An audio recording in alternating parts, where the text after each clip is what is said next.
नमस्कार प्यारे बच्चों, आज मैं आपके सामने क्लास 12th का बायो सब्जेक्ट में चैप्टर फर्स्ट का जीवों में जनन, जिसके बारे में आपने पिछली कक्षाओं में समझ लिया था कि जीवों में जनन क्या होता है और ये कितने प्रकार का होता है। तो दो प्रकार का होता है। जैसे जीवों में जनन तो होता है कि अपने ही समान नए जीवों को जन्म देना जनन कहलाता है, और इसकी जो निरंतरता को बनाए रखता है वो प्रजनन कहलाता है। इसके बाद आता है कि जनन दो टाइप्स के होते हैं, लैंगिक और अलैंगिक।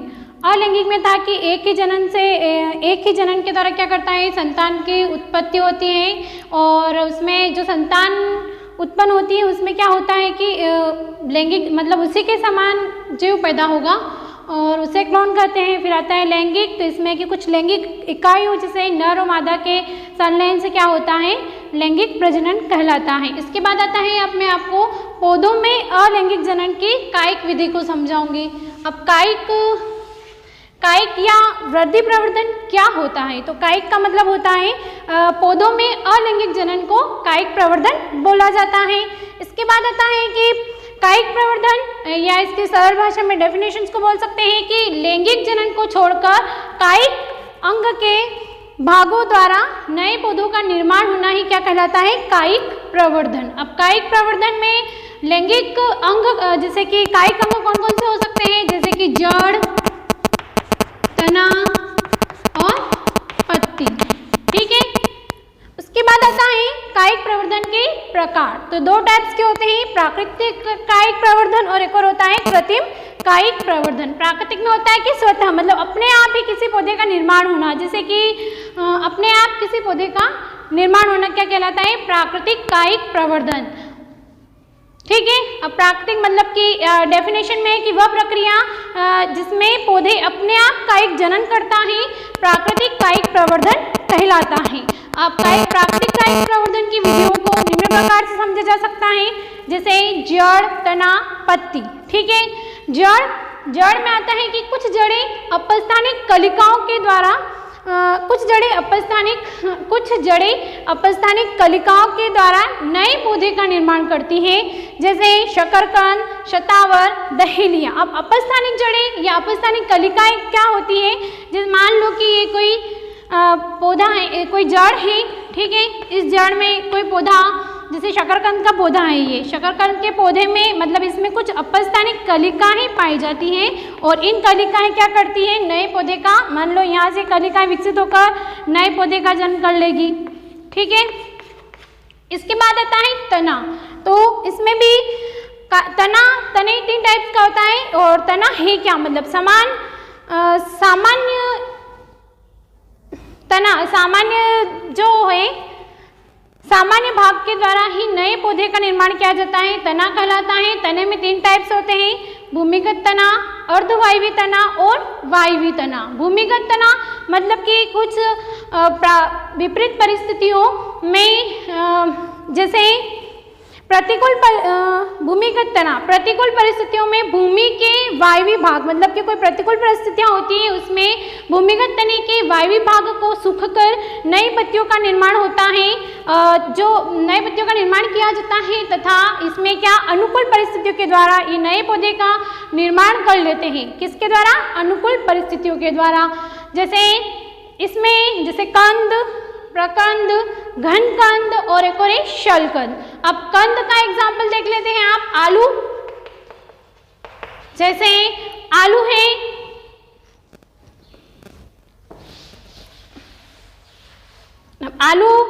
आलू एक भूमिगत तना होता है। कुछ लोग बोलते हैं कि शकरकंद भी एक तना ही है, लेकिन शकरकंद एक तना नहीं है, आलू है। जैसे कि ये है पृथ्वी की सतह, इसमें यहाँ पर ये आलू है।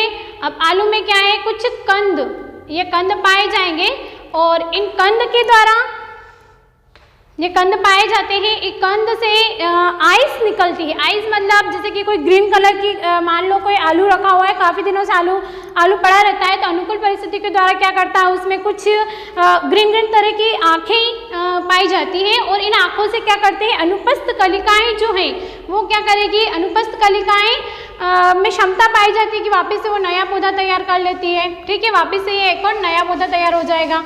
अब इसके बाद आता है प्रकंद में भी यही है, घनकण और एक और है शल्ककण। इसके बाद आता है अर्धवायवी तना। अर्धवायवी तना क्या होता है? भूमिगत तनों के समान ही अर्धवायवी तनों की संधियां और जो कली अर्धवायवी भूमिगत तने के समान ही अर्धवायवी भूमिगत तनों के समान ही भूमिगत तनों के समान ही अर्धवायवी तनों की संधियों पर कुछ कलिकाएं विकसित होकर वायवी भाग बनाती हैं तथा ये भी अनुकूल वातावरण के द्वारा ही नए पौधे का निर्माण करती हैं। जैसे रनर में आप एग्जाम्पल ले सकते हैं, रनर में एग्जाम्पल ले सकते हैं दूब घास, स्टोलन और एक और ऑफसेट। ठीक है, इसके बाद आता है वायवी तना। इसमें क्या होता है कि कोई पौधा मतलब इसमें किसी पौधे का अंकुरण नहीं होता है, पौधे में किसी बीज का अंकुरण नहीं किया जा सकता है। जैसे गन्ने का पौधा भी एक ऐसे ही है जिसमें बिना बीज के द्वारा ही उगाया जाता है। अब आता है पत्ती, थर्ड पॉइंट है इसमें पत्ती। पत्ती का है ब्रायोफिलम। ब्रायोफिलम को हिंदी में अजूबा बोला जाता है।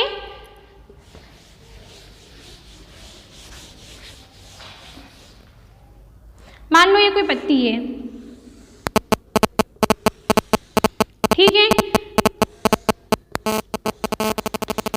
इस पत्ती की ऊपरी सतह पर क्या होगी? अनुपस्थ कलिकाएं।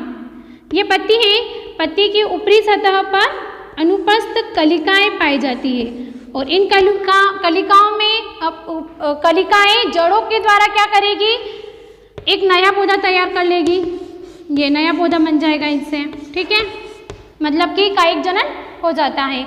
अब अगला है इसमें, ये तो आपका हो गया प्राकृतिक कायिक प्रवर्धन। इसके बाद आता है नेक्स्ट कृत्रिम कायिक प्रवर्धन। कृत्रिम का मतलब होता है मानव द्वारा, मतलब अपने आपके और हमारे द्वारा क्या किया जाता है या मेरे और आपके द्वारा किसी भी पौधे को बोया जाता है जिससे अच्छी नस्ल प्राप्त होती हो। तो जैसे कि कृत्रिम कायिक प्रवर्धन है, तो कृत्रिम कायिक प्रवर्धन मानव निर्मित द्वारा होता है। इसमें एक अच्छी नस्ल के पौधों को तैयार किया जाता है, नस्ल के पौधों को तैयार किया जाता है कायिक जनन के द्वारा, जिससे क्या हो? अच्छी फसल प्राप्त हो सकती है। इसमें भी कृत्रिम प्रवर्धन भी कृत्रिम प्रवर्धन की भी कुछ विधियां होती हैं।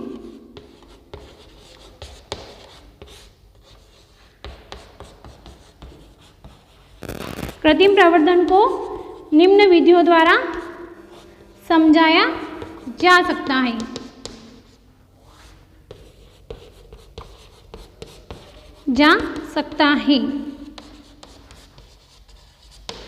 नंबर 1, दाब लगाना।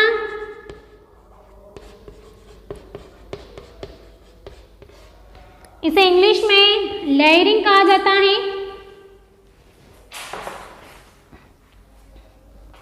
इंग्लिश में इसे क्या बोला जाता है? लेयरिंग। ठीक है, इसके बाद सेकेंड पॉइंट था आपका कृत्रिम प्रवर्धन। तो कृत्रिम प्रवर्धन को निम्न विधियों द्वारा समझा जा सकता है, जैसे दाब लगाना, कटिंग, ग्राफ्टिंग।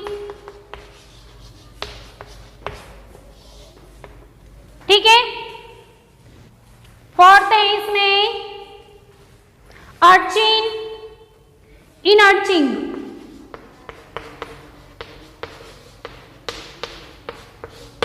फिफ्थ सूक्ष्म प्रसारण। तो इसमें जैसे कटिंग, दाब लगाना निम्न जो समझा सकता है, कौन कौन सी हो सकती है? दाब लगाना, कटिंग, ग्राफ्टिंग, इनअर्चिंग और सूक्ष्म प्रसारण। अब इसके बाद आपका नेक्स्ट टॉपिक आता है लैंगिक जनन। तो अब लैंगिक जनन को अपन जो अभी नेक्स्ट क्लास लगेगी उसमें समझेंगे कि लैंगिक जनन क्या होता है और इसमें क्या कितनी विधियां होती है। ठीक है, धन्यवाद।